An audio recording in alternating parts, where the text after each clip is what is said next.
goes faster and faster.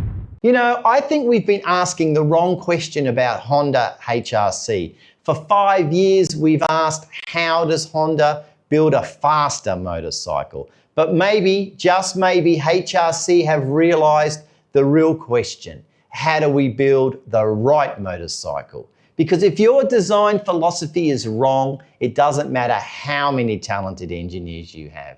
And it doesn't matter if you're developing for Marc Marquez or Johann Mir. Sooner or later, the philosophy will catch up with you. Today, I want to look at why Honda may have finally identified its real problem and why that could be the most important step in HRC's rebuild ahead of the 850cc era.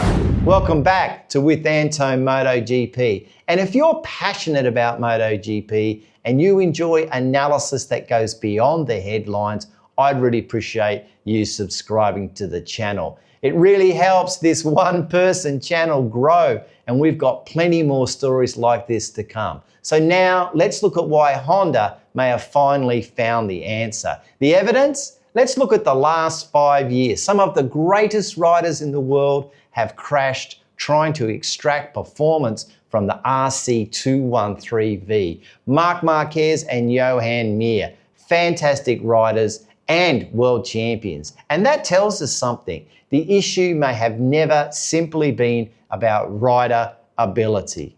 Now, Luca Marini's development work, it appears to be pointing Honda towards a different style of philosophy.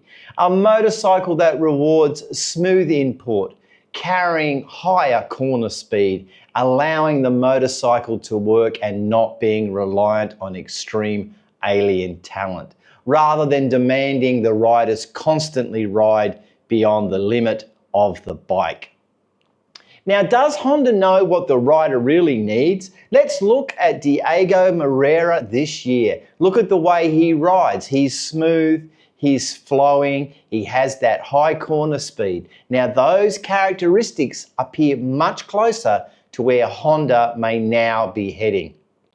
Look, I want to ask you guys as the experts out there, if Honda has changed its philosophy, does that change the type of riders it now needs to recruit? Does that explain why Fabio Quartararo has been, heavily linked to being signed with HRC? Now, the real problem, perhaps Honda never lacked engineers. Perhaps Honda lacks alignment. Now, look, MotoGP changed. There was aerodynamics, there was ride height devices, the rapid European development model landed, and Ducati embraced that philosophy. We're seeing it now with Aprilia. Honda believed its traditional strengths would be enough to keep winning. By the time, however, HRC reacted, the championship had moved on.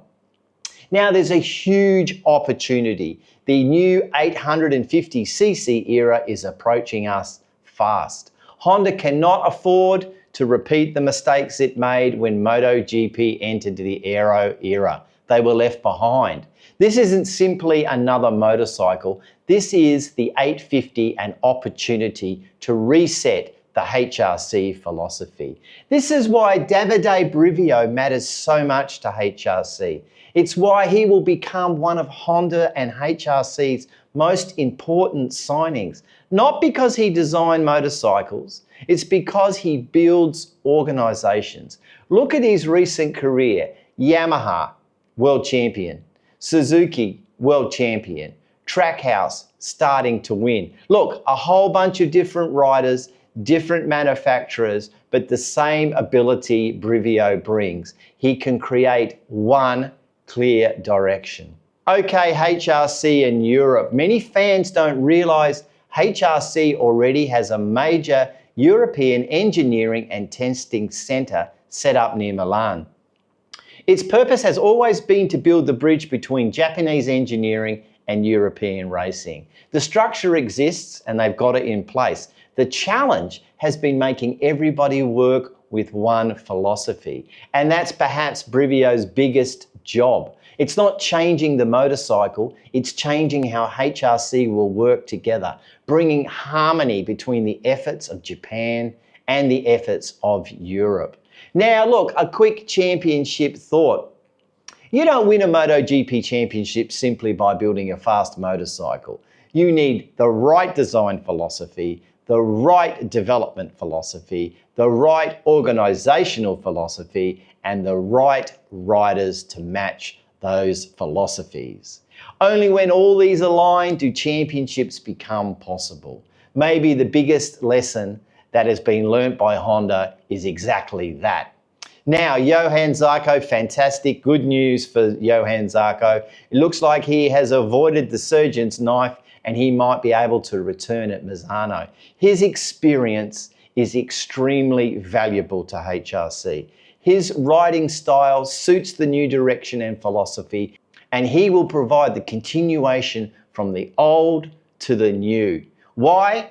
Because every Honda seat on the grid suddenly matters more than it ever has. Marini continues to develop, having recently tested the RC214V, which is the 850. Now Honda's direction is becoming clearer.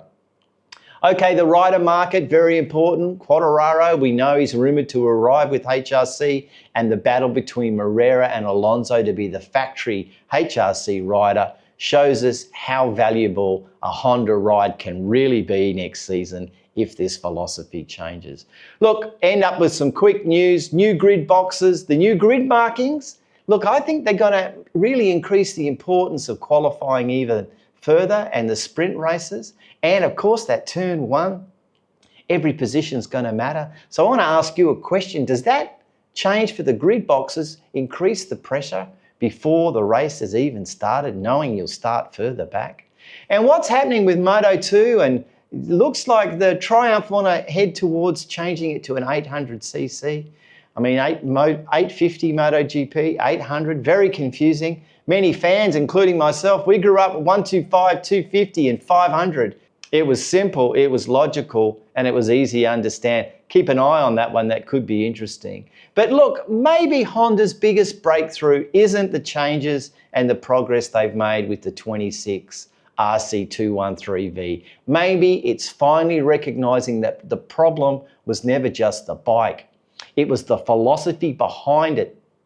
If HRC has truly changed the way it thinks, then the 850 era won't be just a new motorcycle. It will be Honda's biggest opportunity to prove it has finally learned the lessons of the last 5 years. But what do you guys think out there? Do you think HRC is getting it right? Do you think Brivio will really help make the changes that are needed? And what about this changing grid position and boxes? Do you think it's going to make it better or worse? Why don't you let me know your thoughts in the comments below and we can have a chat. Remember, it's data, not noise. Okay, thanks for watching this week and we're going to talk again real soon. Bye for now.